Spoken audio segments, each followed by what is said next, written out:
வாஸ்துல நான் என்ன பண்ணுறேன்னா பர்மீடு விற்பேன், கருங்காலி விற்பேன், மோதிரம் விற்பேன் அப்படின்னு நான் எந்த வீடியோவும் பேசியிருக்க மாட்டேன். வாஸ்து இது வரைக்கும் நம்ம உலகத்தில் எப்படி பரவிட்டு இருக்குன்னா, வடகிழக்கு பாதிக்கப்பட்டால் அந்த வீட்டில் சுபகாரியம் நடக்காதுன்னு நான் சொல்லுவேன். இன்னொருத்தர் வந்து சொல்லுவார், வடகிழக்கு நார்த் ஈஸ்ட் கம்ப்ளைண்ட் இருந்தால் உங்கள் வீட்டில் ஸோ குட் வைப் இருக்காதுன்னு. இதுக்கு ரெண்டுத்துக்கு என்ன வித்தியாசம்? எல்லாம் ஒன்று தான்.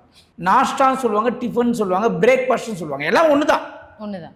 பிரேக்ஃபாஸ்ட்டுன்ற ஒரு பிராண்டை உருவாக்கி ஒருத்தர் வச்சிருப்பாரு, ஒருத்தர் நாஷ்டா அப்படின்னு வச்சிருப்பாரு, ஒருத்தர் டிஃபன் வச்சிருப்பாரு. நான் என்ன சொல்கிறேன், எல்லாமே ஒன்று தான் சொல்கிறது தான் என்னுடைய வேலை.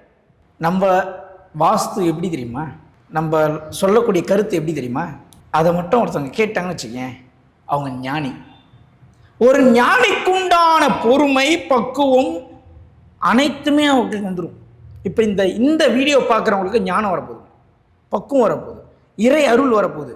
இந்த வீடியோ நான் இப்போ சொல்கிறேன், இந்த வீடியோ மட்டும் ஒருத்தவங்க முழுசாக பார்த்து எண்டு வரைக்கும் அவங்க 2-3 வாட்டி பார்த்துட்டாங்கன்னா அவர்கள் கிரகங்களால் ஏற்படும் தாக்கத்தில் இருந்தும் வாஸ்துவால் ஏற்படும் தாக்கத்தில் இருந்தும் தன்னை தற்காத்து கொள்வார்கள்.